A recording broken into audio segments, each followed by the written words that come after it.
Live इतनी negative news के बीच जब कोई पॉजिटिव न्यूज आती है तो रेडियो सिटी पे हम कोशिश करते हैं कि वो आप तक जरूर पहुंचाए। और मैं ये इसलिए कह रही हूँ क्योंकि मैं हूँ the drone man of India के लैब के बाहर। अब ये कौन है भाई? एक न्यूज बहुत वायरल हो रही है कि एक डेफ एंड ब्लाइंड डॉग के लिए मिलिंद राज ने एक ऐसा रोबोट बनाया है जो उसे खाना खिलाता है। अब एक ऐसा डॉग जो इंसानों पे विश्वास ना करके एक रोबोट पे विश्वास करता है। सो हम आए हैं उस क्यूट से डॉग से मिलने, उस रोबोट को देखने and obviously the drone man of India Milind से मिलने। So let's go. हेलो, हाय।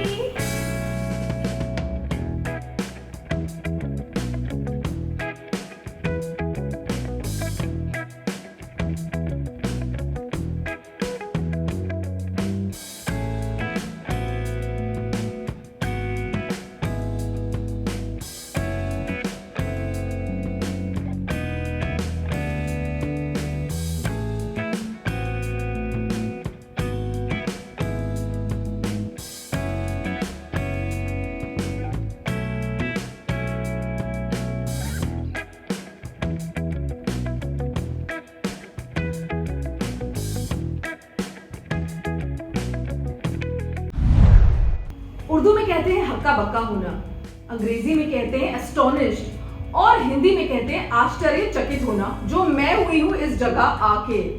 और मैं कहाँ बैठी हूँ भाई? मैं बैठी हूँ the drone man of India के साथ। और ये टाइटल मैंने इन्हें नहीं दिया है, ये टाइटल इन्हें दिया है the missile man of India यानी कि डॉक्टर एपीजे अब्दुल कलाम साहब ने। मिलिंद राज। मिलिंद, सबसे पहले तो ये बताओ यार कि तुम कौन हो, ये कौन सी जगह है? मतलब मैं कुछ और सोच के आई थी और ये जगह तो मतलब हक्का बक्का कर दिया मुझे इस जगह ने। सो आप कौन है, पहले आप अपने बारे में मुझे बताइए। जी, पहले तो शुक्रिया रेडियो सिटी का मुझे मौका देने का और आपसे इंटरेक्शन का और इस चीज़ को आपको रूबरू कराने का। मैं उन बच्चों में से हूँ जिनको खिलौने नहीं मिलते थे। खिलौने नहीं मिलते थे? नहीं मिलते थे। हाँ, उल्टे गए। हाँ। और क्यों नहीं मिलते थे? क्योंकि आपने हमको कोई चीज़ से गिफ्ट किया और हम बहुत छोटे थे इस टाइम पे, अगर सपोज तो वो जो आपका तोहफा होगा वो मुश्किल से रहता होगा तो 60 सेकेंड, उसके बाद उसके इतने छोटे टुकड़े आप पाते हो, जैसे हम कहते हैं अंचर पंचर ढीला कर देना। जी। हाँ। जी तो अंचर पंचर हम ढीला करके उसको बिल्कुल निकाल के ही उसको कुछ और ही बना देते थे। और वो जैसे किसी ने मुझे अगर बचपन में सपोज किसी ने छोटी सी गाड़ी दी तो वो कार नहीं रहती थी, वो कुछ समय बाद वो कुछ और ही मॉडल में क्रिएट हो जाता था और वो उसका हम एक कहते हैं ना क्रिएटिविटी, क्यूरोसिटी जानने का, तो इसलिए वो लोग मुझे फिर गिफ्ट देना ही मुझे बंद कर दिया था। इसे भी देसी भाषा में कहते हैं कीड़ा था आपके अंदर बचपन से ही। और वो नसों में अभी भी चल रहा है। जी। तो उस कीड़े ने बहुत तेज मुझको कहते हैं डंक मारा था। वो आज भी है कि वो क्यूरोसिटी जो है वो मेरी बढ़ती जा रही है।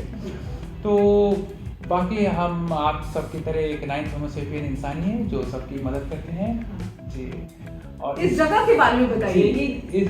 इतने सारे ड्रोन्स, इतने सारे रोबोट्स, जो मैंने कहा एस्टोनिश्ड, आई एम एस्टोनिश्ड। जी बिल्कुल, थैंक यू, बहुत बहुत शुक्रिया आपने इसके एस्टोनिश्ड कहा।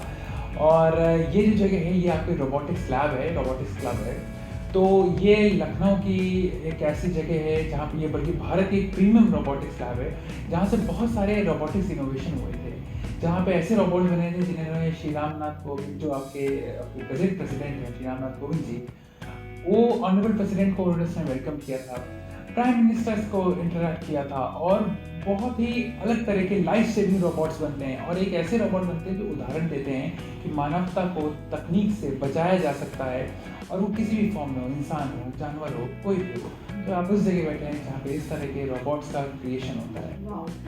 अच्छा, अभी जब हमारी ऑफ कैमरा बात हो रही थी तो आपने हमें बताया कि एपीजे अब्दुल कलाम सर से तो ऑब्वियसली आप मिले हैं, it's all over the newspaper, all over the internet. लेकिन आपने एक चीज़ कही कि कलाम साहब ने जब आपसे हाथ मिलाया था, सो वो जो मोमेंट है, वो जो गर्माहट है, वो अभी भी आप फील करते हैं। How was that moment? जी बिल्कुल, मतलब कलाम साहब जो उन्होंने लॉन्च किया था, हमने ड्रोन बनाया था इंडिजिनियस ड्रोन, तो ऑपरेशनल ड्रोन है, अभी हम आपको इसको दिखाते हैं, बहुत बड़े साइज का है। तो उसको लॉन्च जब वापस लैंड कर रहा था वो, तो कलाम साहब इतने खुश हुए कि उन्होंने मतलब एकदम वो आगे हुए हमसे हाथ मिलाने के लिए, मेरा हाथ पकड़ा। तो जो उनके हाथ की जो वार्मथ थी, जो एक इतने बड़े शख्सियत के जो उनका जो पहले हमने उनसे जो हैंडशेक किया, वो पूरा पल एक स्लो मोशन की तरह मेरे दिल और दिमाग में चलता है, एकदम स्लो मोशन। आज भी पूरी यादें ताज़ा हैं। और मैंने जो हैंडशेक किया तो उन्होंने कई सेकंड्स तक मेरा हाथ पकड़ा, वो हैंडशेक करते रहे और मुझे एक इतनी अच्छी पॉजिटिव एनर्जी उनसे मिली, एक्सचेंज हुई कि वो एक एवरग्रीन है, मतलब एवरग्रीन बोलते हैं।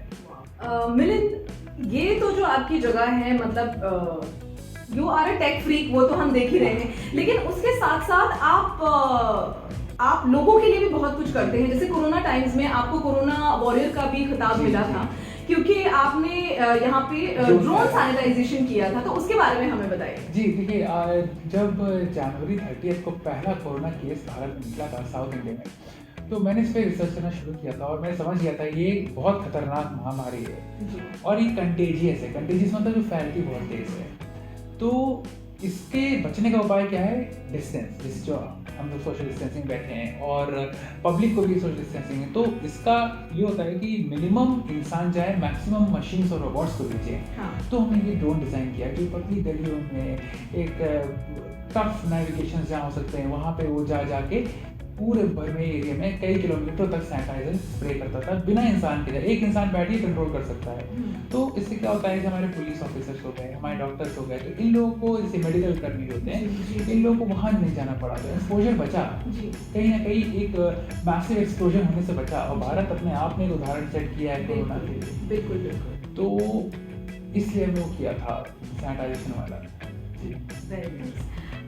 ओके, मेन मुद्दे पे आते हैं। कल से एक न्यूज़ बहुत वायरल हो रही है कि एक ब्लाइंड और डेफ डॉग जो इन्हें एक सूखे ड्रेन में पड़ा मिला, वो उसे ये घर लेकर आए और क्योंकि उस बेचारे डॉग का हाल एक इंसान ने ही ऐसे किया था, इसलिए वो इंसानों को पसंद नहीं करता, इंसानों के पास जाना दूर रहता है इंसानों से।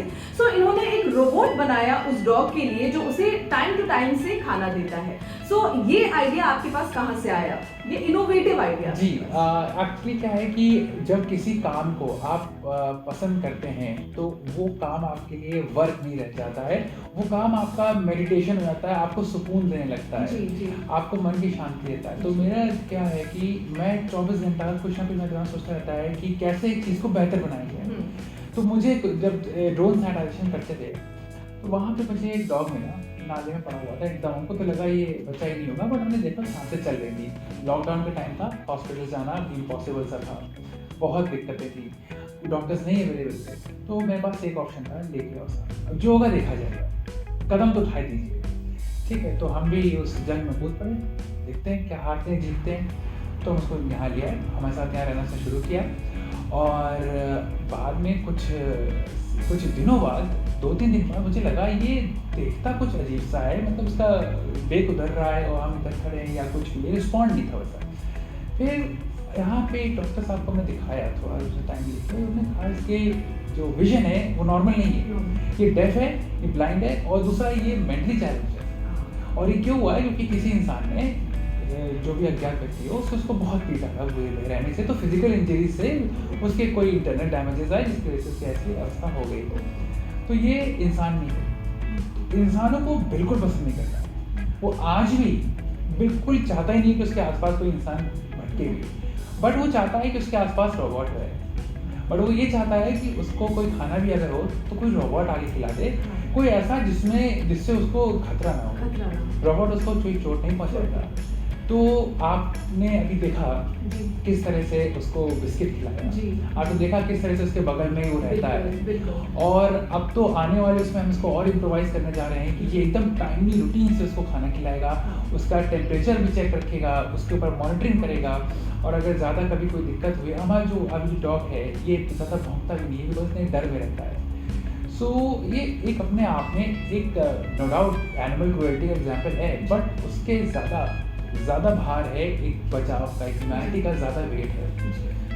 तो humanity wins over cruelty. Milind, I would love to meet the dog and मैं देखना चाहूंगी कि रोबोट कैसे उसे खाना हाँ खिला रहा है। जी बिल्कुल।